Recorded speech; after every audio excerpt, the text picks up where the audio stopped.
Hello, আসসালামু আলাইকুম everyone, how are you? সবাই আশা করি ভালো আছেন। আজকে যেটা দেখাবো সেটা হচ্ছে যে এই যে দেখুন আমার হাতে কি দেখতে পাচ্ছেন, এটা হচ্ছে একটা কীটনাশক বিষ। বিষ, এই বিষ আমি খাবো না। এই বিষটা আমি আমার সিম গাছ লাগানো আছে, সেই সিম গাছে প্রয়োগ করব। কেননা কিছুদিন আগে থেকে খেয়াল করছি যে আমার গাছে ছত্রাক আক্রমণ করেছে। ছত্রাক আক্রমণ করলে আপনারা ভালো করেই জানেন যে গাছটা গ্রো করতে পারে না, গাছটা মরে যায়। তো আমি চাচ্ছি যে এই গাছের উপরে যদি এটা প্রয়োগ করি তাহলে কি হবে, আমার গাছটা সুন্দর হবে, হেলদি হবে এবং গাছটা খুব দ্রুত গ্রো করবে। আর এই সিম গাছ লাগানোর বিষয়টা মানে আমি আপনাদের ভিডিওটা দিতে পারিনি, সেজন্য আন্তরিকভাবে দুঃখিত। তো এখন যেহেতু এটা কন্টিনিউয়াসলি হচ্ছে, তাহলে এই ভিডিওটা আপনাদের দিয়ে দিব এই মনে করেই কিন্তু আজকে আপনার সামনে আসা, আপনাদের সামনে। সো লেটস গো, আমরা এখন দেখবো সিম গাছে আমি কিভাবে স্প্রে করি। দেখতে থাকুন আর এন্টারটেইনমেন্ট করতে থাকুন আমার সাথে। লেটস গো বন্ধুরা, এই যে এই স্প্রেটা এখন আমি এখানে করে দেব। গাছটা একটু ভালো করে দেখুন।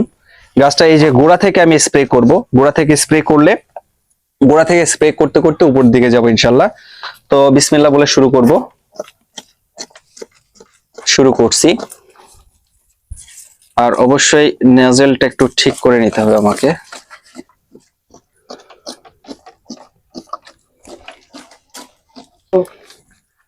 তো এইভাবে নিচ থেকে উপর পর্যন্ত যাব, আর একটু পাতার ওই যে নিচে নিচে দেখবো এই যে পোকাগুলো, এইগুলো দেখে দেখে দিতে হবে। খুব রিস্কি, এটা নাকে চোখে মুখে যাতে না ঢুকে যায় সেদিকেও খেয়াল রাখতে হবে। সব আছে। আপনাদের একটা জিনিস দেখাই, এই যে পোকাটা, এই যে পোকাটা একটু দেখাও। এই যে এই ধরনের পোকা আমার হাতে আপনারা হয়তোবা দেখতে পাচ্ছেন। এই পোকাগুলোই পাতাগুলো খেয়ে ফেলছে আর পিঁপড়া লাগছে। তো আশা করছি এটা দিলে আর এটা হবে না।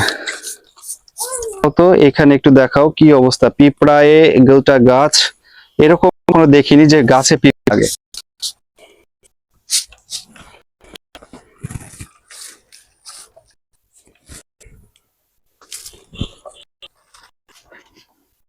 পাতাতে করে দিতে হবে। পিঁপড়া না, অ্যাকচুয়ালি এগুলো হচ্ছে এইগুলোই হচ্ছে ছত্রাক, ছোট অণুজীব। এই অণুজীব গুলো এতক্ষণ যখন স্প্রে করছিলাম তখন এর গন্ধটা খুব ভালোই লাগছিল, কিন্তু এখন এসে এর গন্ধটা খুব মারাত্মকই লাগছে, নাকের মধ্যেও ঢুকে যাচ্ছে। বলে না কথাই আছে, চোর পালালে বুদ্ধি বাড়ে। আপনারা যখন স্প্রে করবেন তখন অবশ্যই মাস্ক পরে নেবেন, কারণ মাস্ক না পরলে আপনাদের নাক মুখ দিয়ে এই কীটনাশক ঢুকে যাবে, এতে আপনি অসুস্থ হয়ে যেতে পারেন। তো বন্ধুরা, আজকের ভিডিওটা এই পর্যন্তই। আমি যথেষ্ট দেখানোর চেষ্টা করেছি আমি গাছে কিভাবে স্প্রে করলাম, কিভাবে ছত্রাক দমনের প্রচেষ্টা চালালাম, সেটা আপনাদের সম্পূর্ণটাই দেখানো করলাম।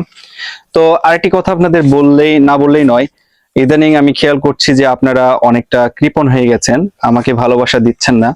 কিন্তু আমি কিন্তু যথাসাধ্য চেষ্টা করে যাচ্ছি আপনাদের ঠিকঠাক ভালোবাসা দেওয়ার, কিন্তু আমি কিন্তু আপনাদের কাছ থেকে সেই মন মতো ভালোবাসাটা সেটা কিন্তু পাচ্ছি না। তো যাই হোক, এটা নিয়ে দুঃখ নাই, আফসোস নাই। আপনাদের মনে চাইলে দিবেন, না চাইলে দিবেন না, এটাই ব্যাপার। তবে আমি কিন্তু দিয়ে যাব। তো ভিডিওটা যদি ভালো লেগে থাকে তাহলে অবশ্যই লাইক, কমেন্ট, শেয়ার দিয়ে আমার পাশে থাকবেন। দেখা হবে নেক্সট ভিডিওতে। সেই পর্যন্ত আল্লাহ হাফেজ।